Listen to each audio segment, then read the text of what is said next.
Welcome, Amalga-Maniacs, to your next installment of Amalga-Cast, where we're going to be discussing a lot of different topics. But before we get into that, let me introduce my co-hosts, Jose Simon and Justin Cooper. Hey, everybody. And right on cue, our first call-in, and probably only call-in this evening, Luis Rodriguez Jr. What's going on, man? What's going on, Amalga-Maniacs? It's cracking. Can you hear him? Oh, gee. All right, there we go. So we're all set. Everybody's here. This cast is going to be about not only the accomplishments of one Dwayne McDuffie, a staple and indelible, permanent mark on comics and the industry in general, a pioneer of sorts. And we're going to be talking about his accomplishments, and we're going to be talking about multicultural facets of the comic book industry, where they have been to where they are now. And I got the best minds in the building. I mean, we could build a nuclear bomb in here with the brains we got. So doing this is like light work. You're welcome, ladies and gentlemen. So I'm going to, without further ado, first of all, I'm going to give you guys a sec to introduce yourself, and any shameless plugs, anything you want to go ahead and put out there. I believe Justin has a giveaway for us, and yeah, we'll go from there. So we'll start with Jose, and then go to Justin, and then go to Lou. What's up, guys? I'm Jose. Most of you know me right now. I don't really have anything to plug. I do have a podcast coming out shortly. It's going to be called Simon Says. Look for that. I am the giant floating head known as Justin. I am one half of the Justin versus Justin podcast, and I am currently wearing my Old Man Wade podcast T-shirt. Shameless plug. Shout out to the old man. Damn it, Wade. You can check out them. Frequent visitor on many different shows. Hopefully, I'll get a chance to check out Simon Says, because that sounds like it's going to be cool. And this is my third Amalga-Mania podcast. Would be my fourth, but one of them didn't come out. So, thanks for joining us, Lou. Yeah, my name is Lou Rodriguez, and just a member of Amalga-Mania and all-around comic nerd. I really don't have nothing to plug except that Juicy Brew sucks and F Daredevil. See, you know what? I'm going to ignore that. I'm going to be the bigger person, and I'm going to ignore that because we're going to do business and we're going to do his work. So I'm going to ignore that and be the bigger person. I just want everybody in the group to know that. So when I pull out my Taskmaster action figure in a little bit, just don't be mad as always. All right. Already going to be disrespectful. So, all right. Dwayne McDuffie. Man, where do you start? So many different accomplishments. High school graduate, college graduate, all this knowledge and power in the English language, and the ability to write.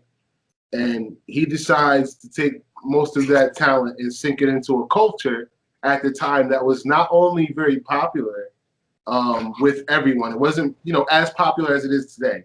But it wasn't as popular with everyone today as it was then.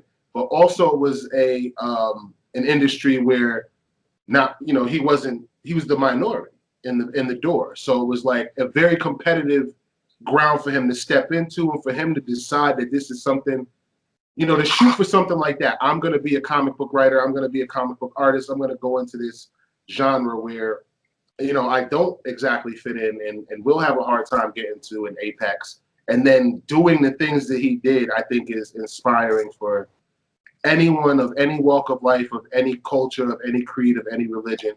It's inspiring to know that you can set yourself to that type of aspiration and not only hit it, but go well beyond what you could possibly imagine. So shout out to the man, Dwayne McDuffie. And we're going to get into some of his accomplishments, what he's noticed for mostly, our first experience. Matter of fact, that'll be our first question. Our first experience with this gentleman's work, and what made you take notice to him in the first place. We'll start with Lou, then go to Justin, then go to Jose. Well, first off, I want to say happy birthday and rest in heaven to a brother that made me look at comics in a different light. Not only that he brought how can I say this? Diversity. I guess that's what I'm looking for. The brother put together a bunch of heroes that, that maybe, if we were into, let's say, the big three at the time, DC, Marvel, and Image, when he had the Milestone imprint, it brought a different look, you know what I'm saying? Characters that me being, of Latin American and African American descent can identify with more than, than the average. It was something like, I don't want to make it sound selfish, but it was something that was for us. You know what I'm saying? So I thought that was, genius on his part. You know what I mean? To do that for comic books in general. Agreed. That was my first take of it. And I was like, when I first see Blood Syndicate, Icon, and Harvey, and I'm like, what was the first one? What was the first one you ever read? My first one was Icon. You know what I mean? I know Superman is frowned on, but I like Superman. Not by everyone. There you go, bro. Don't worry about it. I got you. Yeah, you know what I'm saying? But the fact that he took Superman and put a different, unique spin on it was awesome to me. So, my first book was Icon, and then, Hardware, and then after that was Blood Syndicate for me, personally. Jose, we'll kick it over to you. Yeah. So I didn't. So in 1993, when Static first dropped, I was very much I was trying to be a comic book artist. I don't know if anybody knows this about me, but I used to draw a lot. So I was very much into artists and not writers. So I didn't really pay attention to writers who was writing the book. I wasn't crazy about the art on Static, but I remember specifically I was going to a comic book. They had a one of these bargain basement sales. And I've been the biggest Static fan ever since. If you call him Static Shock around me, I might hit you. His name is Static. Static Shock is the cartoon. Right. But yeah, I think Static probably was my first interaction, even though I didn't know it at the time. It was my first interaction with his work, and I was just enthralled with it. I loved it.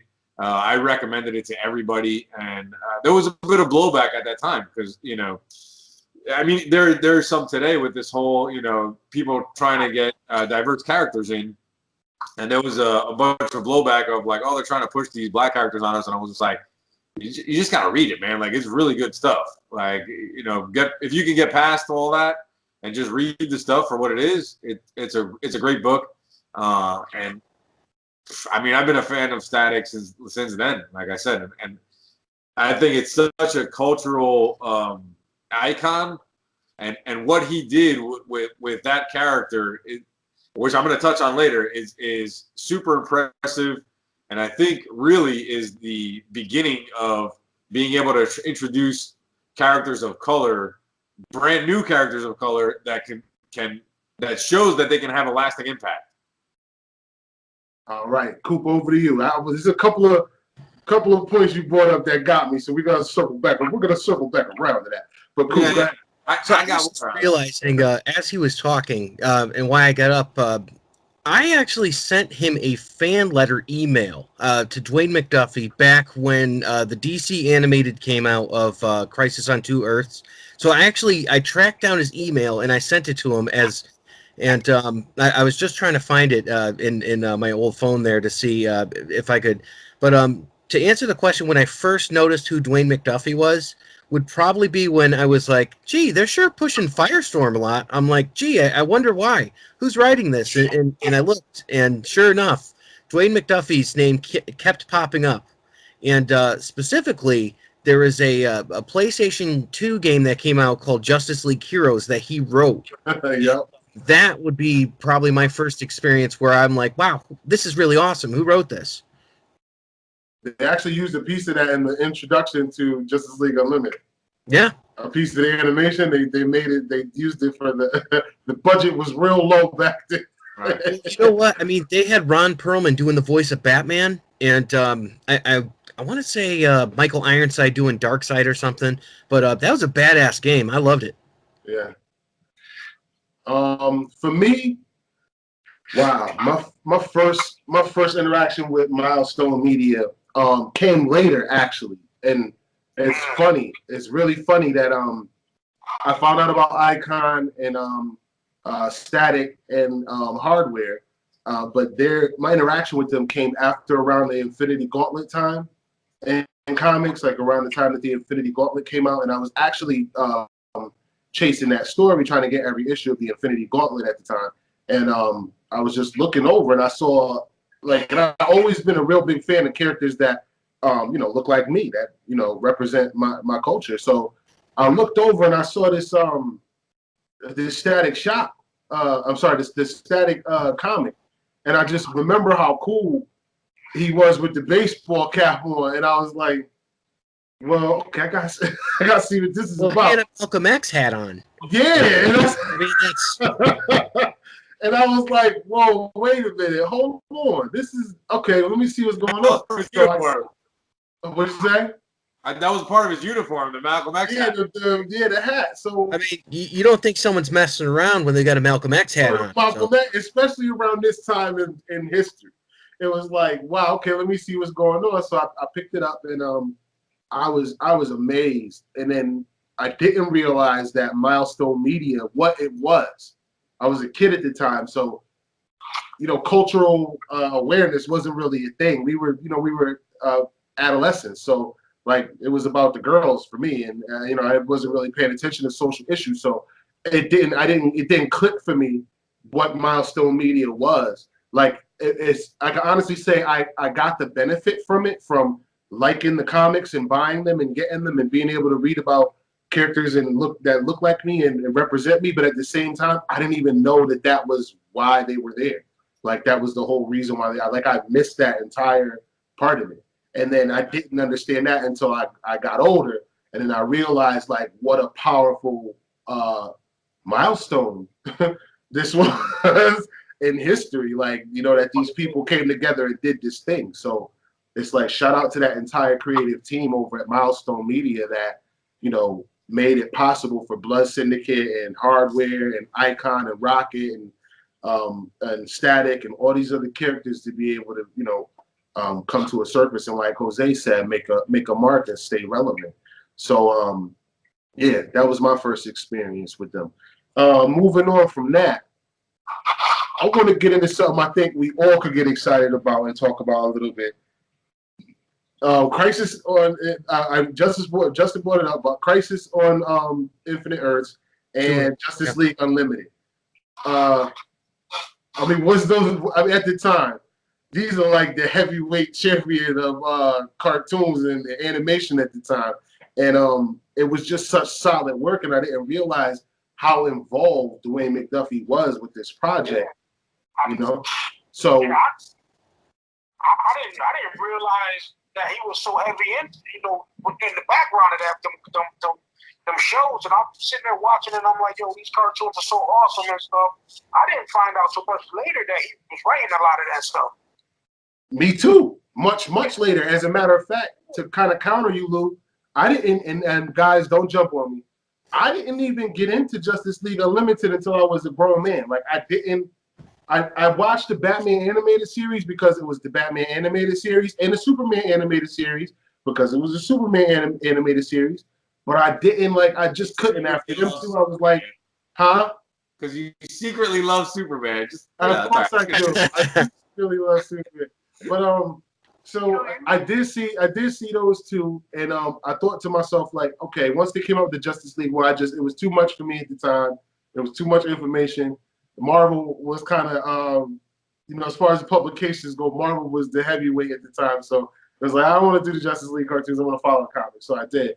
And I missed out completely on the Justice League Unlimited and the Justice League cartoons until later on, which shout out to Santino Mancebo. He was the one who kind of was like, yo, he was watching it. And he was like, yo, you never watched the Justice League Unlimited? I said, I'm going to binge it one day when I get a chance. He used to take you behind home and watch 4 episodes to tell me. And I happened to have watched the episodes with Darkseid in them. And I saw Superman fighting Darkseid and all these other things going on. And I saw Black Canary and Black Lightning. And I was like, wait a minute. I think you're forgetting about the Booster Gold episode. Okay. Yes, That was a good episode, man. And of course, Booster Gold. And I didn't realize, like, first of all, I missed out on the fact that this was even a thing and how awesome it was. So then I saw the cartoon, but then, you know, finding out that Dwayne McDuffie has such a big hand in this, and that, you know, basically his stylings and writings kind of springboarded not only into this, but the video game and other ventures and stuff. It was like, it just blew my mind. And I felt like I missed out on so much, not knowing these things then at the time. It definitely would have supported them differently. But Lou, you were saying? I was just gonna tell you to smack yourself for not getting into the Justice League until later in life. I was shocked and appalled that you said you hadn't gotten into the Unlimited till later in life. I know, right? How do you think I felt watching it for the first time? Yeah, you suck. Now that he's done verbally abusing me, Jose, you had something you wanted to say? Yeah, no, I was just saying you gotta give the man credit where his credit due. He basically defined the Justice League and Superman, Batman, all those characters for a generation of people that grew up watching these cartoons. Like a lot of people, I remember when Green Lantern the movie came out, a lot of people didn't realize Hal Jordan was like the popular Green Lantern. Everybody was expecting John Stewart because so many people had grown up watching these Justice League cartoons, and for them, that was the Green Lantern. Those characters are the iterations that they grew up with and knew that he defined it for an entire generation of kids and people who are watching this cartoon. That's a pretty big deal, man. Like his character and the way he represented those characters in the comics. I mean, I'm sorry, in the cartoon series, which mirrored the comics very well and was very, very well written. Yeah. I mean, it helped establish them as a name brand basically in people's houses. Yeah, and I didn't. And again, honestly, like I said, not only Santino Mancebo, shout out to Santino, your primo Tino, but also Rita Lambris a while back when in the group, like a lot of different group members would always post these different clips of the Justice League Unlimited cartoon, and I'm like, yo, a lot of people, like a lot of people really like this. I must have missed out. I must have missed something. So I said, let me go back and check it out. And then Santino was like, yo, you have to go see it. And I said, all right, cool. And I did. I went home and binged it a little bit, and I was blown away. Like I watched it. First, I watched the first season, and I watched the entire thing, and I was just really blown away. And I binged like both seasons in that month. Like that was the only thing I watched. So the guest stars that they had, names like Nathan Fillion, Powers Booth, Shalhoub. Like half the cast of like the Joss Whedon verse has been on there. There's so many people that have been a part of this show. It's just amazing. Mark Hamill, and for it to all culminate and come together like that, it's just it's amazing. And like I said, it's a milestone in comics and also in history as far as the industry is concerned. And speaking of milestone, I wanted to kind of get into the middle portion of what I wanted to discuss with you guys. Milestone Media, for what it was and what it became. The inner workings of it obviously is something that we all wouldn't know because we weren't a part of the company. But from a consumer's standpoint, now as a collector and an avid fan of the culture, and then as prepubescent, want to run around and grab every book you can get your hands on. How do you see this? What these men and women have put together, and where it has brought comics to this day, the face that it, how it's made comic change, from then till now. Because I'll be honest, the only black character that I came across as a kid, and I'm talking about when I was a kid, 8, 9 years old, when I first started getting it, was Cyborg from the Teen Titans. Like I wasn't aware of Black Panther, I wasn't aware of Black Lightning or Falcon or any of them. The first black character I ever saw in comic books was Cyborg from the Teen Titans, the new Teen Titans. And from there, it kind of went into different characters. So when I saw Static with the baseball cap on. It was like a completely, which Cyborg, it was awesome to see him in there too, but it was different. Like, I know this kid. Like, I just was on the bus with this guy. Like, with Static, it was different. I know him. It was a lot more relatable. It felt closer to me. And did you guys get that same kind of feel with the Milestone and their movement and the things that they did? Definitely. That's what I had touched on earlier. It was like seeing people that I see like in the hood every day. Right. You know what I'm saying? Put on paper for us. Like, it was more relatable. You Had know dreads and cornrows and stuff. And all of that. You know what I mean? Right. You know, it was just different. It seemed like more realistic in a way. You know, I get it. It's comic books, man, but you don't have a dude that, dressed as a bat flying all these crazy, driving these crazy mobiles in the streets and flying these crazy airplanes and stuff. You got like from like it could be, JoJo down the block. He can literally be up the street. Yeah, this kid can live up the street from you and be, Yeah. Yeah. And that's what made it pretty dope. You know what I mean? And to me, anyway, like you flipping these, like you said with Static. Well, you might want to smack me too, because when Milestone first dropped, I didn't get into Static until after I saw the cartoon, and I went back and started reading some of the Static books. So you might want to smack me. No, that's fair. That's at least Just don't call it Static Shock. That's all. Yeah, you're good. Just don't call Static Shock. Jose said, just don't call Static Shock. No, I didn't get into Static until after. Like I said, I saw the cartoon. I was like, oh, Joe, that's the old boy from Milestone. Let me go back and check it out. Right. And I went back after the fact. So, but like I said, my first was Icon, Hardware, and the Blood Syndicate. Those are the ones that I gravitated to.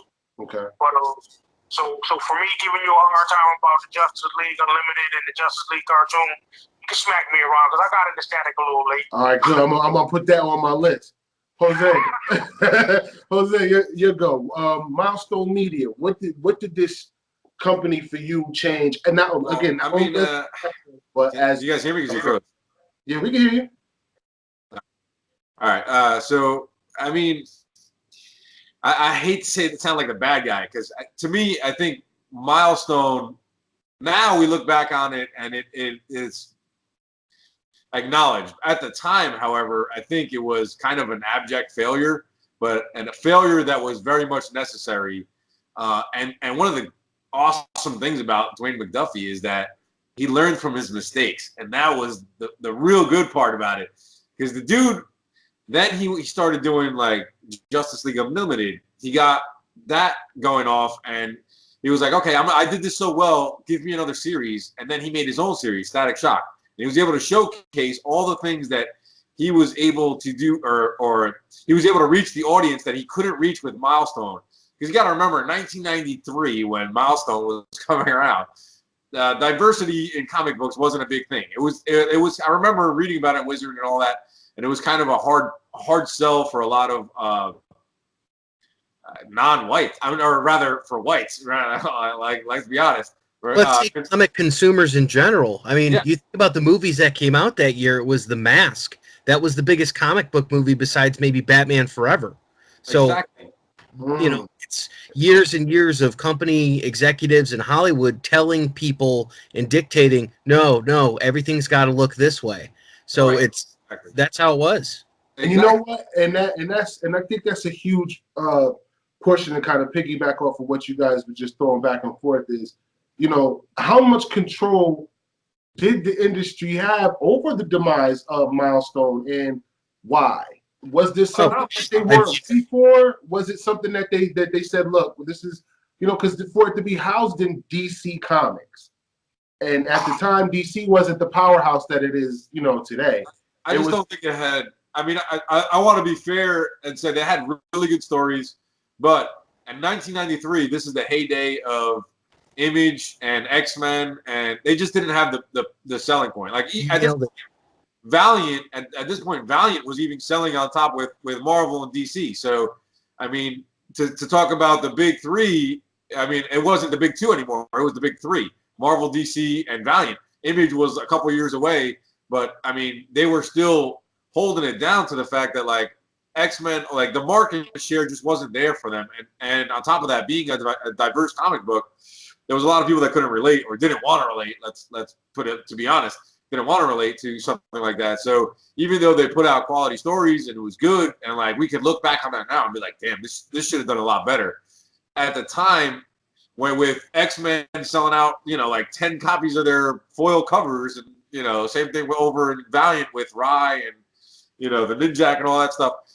I don't think it had the market share at the time. I think if you were to relaunch that now, you would probably get a bit more space. But again, as the comic industry continues to dwindle, it's going to get harder and harder. And I think the best place to do that, and I think that's what he learned, is to hit them someplace where it's coming to your house. You don't got to pay for it. Watch this TV show, you're going to like it. And now you're watching this TV show, and they're going to hook it up to the Justice League, and they're going to hook it up to the other stuff that you're watching. So it becomes great. I mean, dude, this guy was smart. Which brings us to the last or the before the final part of what I wanted to discuss. Well, let me just piggyback on that real quick before you, because I feel like Jose touched on something, right? So Milestone came out at a time in 1993, right before comics changed for a big way, when they were going from like being this thing that was like, oh, it's about superheroes and we got a comic code and all that, to when Image Comics came out and literally the landscape changed. And if you look at an early Image comic right now, it looks like regular DC and Marvel look, with like blood and guts and beheadings and stuff like that. That is where the market changed. So you're talking about the Valiant comics that were more violent, and not necessarily comic approved Image. And one comic character that we didn't even talk about that's diverse, that was the most popular comic character of the 90s, was friggin' Spawn, Al Simmons, right? So, I mean, this guy, it's like, he was, I don't even think it's debatable that he was the biggest comic character of the 90s, So you've got the entire change. Actually, that's... And everything's going in this other direction, and then they're like, oh, hey, check this out, this will be something that it's like diversity characters, and it's kind of cool. But they made the biggest mistake that you can make. In the 90s, if you wanted to sell a book, you put Wolverine in it, and now if you want to sell a book, you put Deadpool in it or Harley Quinn in it. Well, that's what they tried.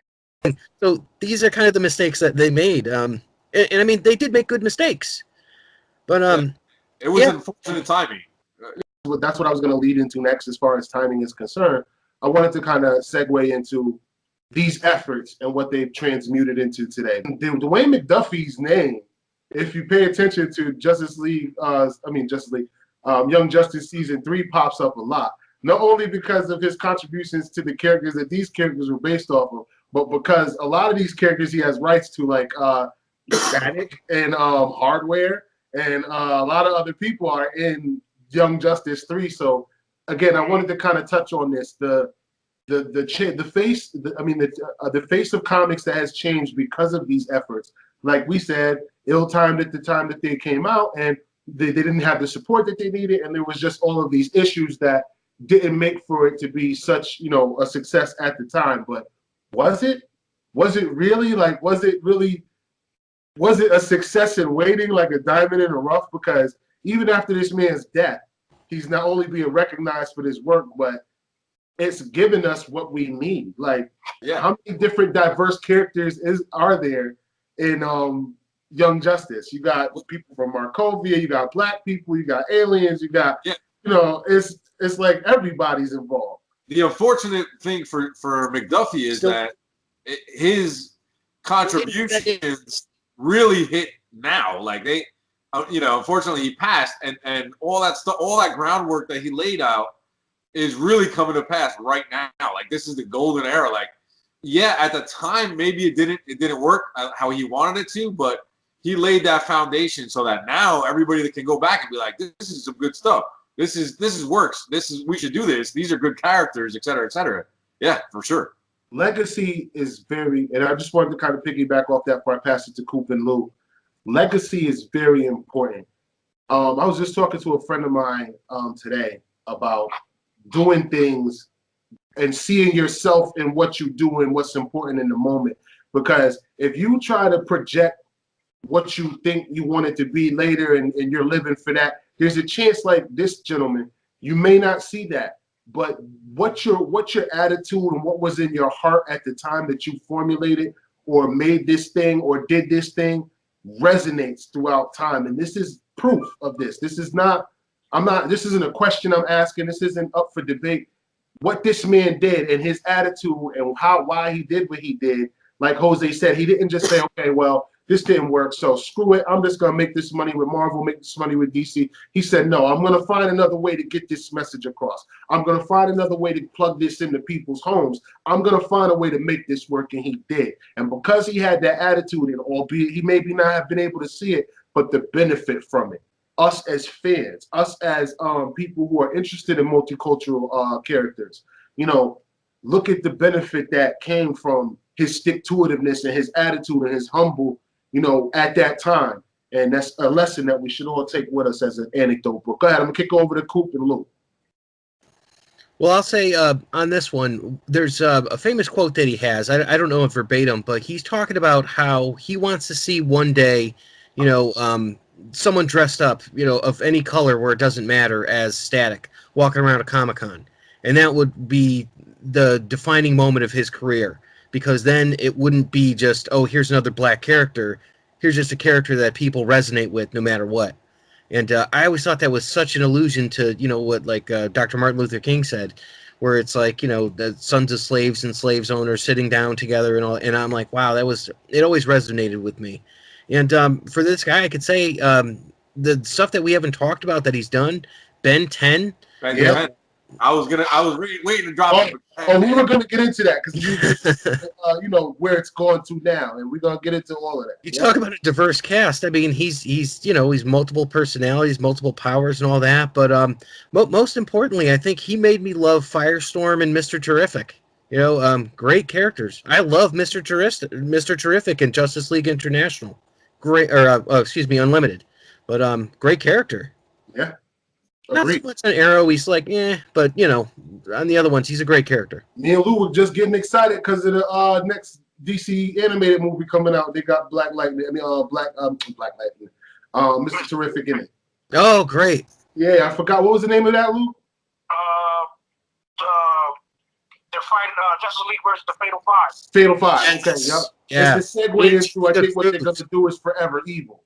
Mm-hmm. That'll be dope. Yeah. So. It's just, well, Lou, I'm gonna let you go ahead and get into it too about the where do you see like the difference between the face of comics where it's changed now and the importance of legacy as far as what Dwayne McDuffie did then till today? Well, you can see that you spoke on it earlier. You can see the legacy is clear as day because as you spoke earlier, how even the way that they're doing Young Justice now is formatted by the way he did the Justice League and the Justice League Unlimited years before. So his legacy is always going to live on because, and then of course, the characters he created are still living on today in DC Comics. Static is still here. Static is popular as ever. Yeah. You know what I mean? So is Icon and Hardware. And, I don't see too much of the Blood Syndicate anymore, but those guys I just mentioned are his works. So, his works, and they're still here. So I don't think his legacy is in any danger of being forgotten because of those characters. Maybe he's work on Darkhawk. Yeah, Darkhawk. Right. Darkhawk was a Duffy character? No, but he wrote Darkhawk. He wrote Right. Sleepwalker at one point, I think. Yeah. Okay. Yeah. But okay. His legacy is alive and well, man, and it's going to be here for quite some time, I believe. Okay. And now before we leave, I wanted to get into one more section real quick before we go. The face of comics today and the diversity that we see.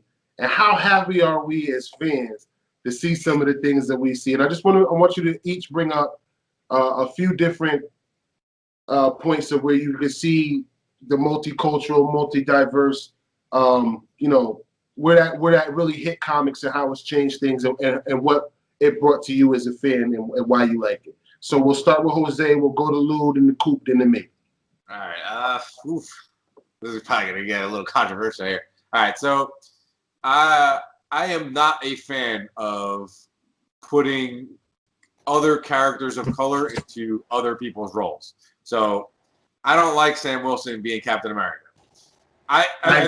This is not, yeah, this is not just a cultural or a race thing either. I'm not a fan of putting any character in another character's role. Even when Dick Grayson became Batman, I wasn't a fan of it.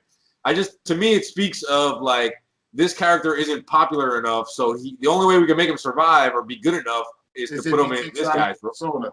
Right. It's like saying Sam Wilson isn't cool enough to be, Falcon. He's got to be black, Captain America to be cool. Like that. That seems degrading. It seems more degrading to me than to just let the character stand on its own. So I don't like that. What I do love, and one of the things that Dwayne McDuffie is really responsible for, is that he made brand new characters that were freaking awesome. You want to talk about the Black Spider-Man, like Miles Morales? Miles Morales is cool. I love him. But before Miles Morales, there was Virgil Hawkins. And Virgil Hawkins is the Black Spider-Man. You go back and read those original Milestone static comic books, and the parallels between Peter Parker and Virgil Hawkins is almost identical. Like the great thing about Peter Parker is like he's your typical comic book reader's persona, right? Like everybody can insert themselves into Peter Parker and feel like they're a little bit of a nerd, a little bit of an outcast, but then they put on this costume and they're awesome. They're the man. It's the same thing with Virgil Hawkins. It's the same exact thing. He's a smart guy. He gets it. And, at school, he's kind of like the little nerd, whatever, but then he puts on his costume, bam, he's the personality. He's the guy everybody wants to be. So it's the same exact thing. And I love that Dwayne McDuffie was very instrumental in bringing about all these new characters of culture and diversity, and he was able to make them not only great and relatable, but famous. I mean, he stuck to his guns, and he made Static, he made Icon, he pushed them to the point where now we got Young Justice, and these guys are floating around. We got characters, we know their names, and they're not rip-offs, or they're not like hand-me-downs of other characters. They're actually characters in their own rights who earned their place and earned their titles and earned everything they got on their own by having good character, good writing, good story, and being their own thing, not riding the coattails of another character, which I think is super important because we need these characters, and as a culture and as a way for diverse characters to thrive is to not ride other coattails, because then you start getting into that backlash or whatever. We don't want that. We want them to stand on their own and to show that, hey, we're characters of culture and diversity, and we can do this without having to replace characters you like. We can do this because we're good enough to do it by ourselves. And that was one of the best things that Milestone has ever done, and a lasting legacy that they have left. And I'm all for it, man. Like that's the way to do it. I can't even follow that one. Go ahead, Coop. Just thinking about like certain subtle changes that have been in effect since we talked about this. You look at a book like Saga, right? Saga is a book that could very well have alien characters of any color, but they're not. They're sort of an ambiguous, darker skinned color, so they don't come across like the two main characters, Marco and Alana. They look like they could easily be of some sort of different background or something, but other than white. That's like a little subtle change that I don't think we would have seen years ago. I think that's something that is showing up now, where you're seeing a lot of characters who were previously like whitewashed going back to like darker roots. Someone like Roberto from Fallen Angels and New Mutants and X-Force, right? He was notorious for being lighter and lighter and lighter. And he's a character of color. He's from Brazil, and he was never like a white character. I think that when it comes to stuff like this is the time where the fans are really starting to recognize that they have more of a voice in the creation of characters. And I know it's kind of cliche, but I mean, like America, the new character, America Chavez, she's someone that's like, we wouldn't have seen her a couple years ago, but now she's an interesting character that has been created out of the zeitgeist, to use a fancy word, but I mean, she's what people have been asking for. And you're going to hate me for this one, Ian, but I mentioned who's probably the best villain of the last year, Tobias Whale. I don't think we would have seen him whatsoever. Because, you know, studio executives or something would have said, no, we can't get him. He's not scary or he's not this. And I'm like, damn, he's about the coolest freaking bad guy I've seen on TV in the last 10 years. I actually didn't want to say anything about Black Lightning because I could go on and on and on and on about the show and about the characters, but agreed, like some of the characters that we've been given because of the TV show and what that entails nowadays and where we've come culturally in comics is just, it's beyond leaps and bounds. It's amazing, especially as a Black man, you know, looking at this from the outside, you know, from the inside out. It's like it's just a trip that we're seeing these things, that this type of music and this type of, like, the way that these characters are is like not only being promoted, you know, on the top notch with Green Arrow and everybody else, but the way, the taste that's being done in, and to see these beautiful characters and these awesome villains, and to think, like, would we even have this if it wasn't for people that took this risk and did these things and made these changes at the time and decided to stick to their guns and said, no, we're going to go in this direction. Like, these things wouldn't have happened without these people. So it's very important that we, every once in a blue, give the respect due and go back and take a look. Lou, I'm going to go ahead and kick it over to you, Lou. He piggyback off what you was just talking about, you know, him taking that chance, like you said, man, blaze trails for us to have, you know, a Black Lightning TV show, you know what I'm saying, or for that matter, who would thunk years ago that we would have had a Black Panther movie? You see what I'm saying? And not just the Black Panther movie, but the way it was done and directed. And also to touch on something Jose said, and I wanted to jump in there, but I got so excited when you said it because I hate that. I hate it too. When you know, I feel like it's lazy writing on the writers. You know, like you said with the whole Sam Wilson taking over Cap, stuff like that. Why not just create a whole new hero, a whole new superhero? You know what I mean, or villain or whatever. I hate when it's done like that, and that's where, you know, Dwayne, you know, he created more characters of color, you know what I mean? And instead of just doing a lazy way out, like kind of like DC did with Falzad, you know what I mean? Okay, you got Black Superman. Well, why would you do that when you already have Icon? You know what I mean? It's like, you know, and Steel. Huh? And Steel. Yeah, you know what I mean? Why not just create something, you know, instead of being, it's like I said, it's just laziness. Or you got Dwayne who created these characters, and they're all new characters. You know what I mean? And like I was saying, we could have a whole different, you could spend another 45 minutes to an hour on a podcast talking about the characters that they changed just to appeal to certain different things. Oh, absolutely.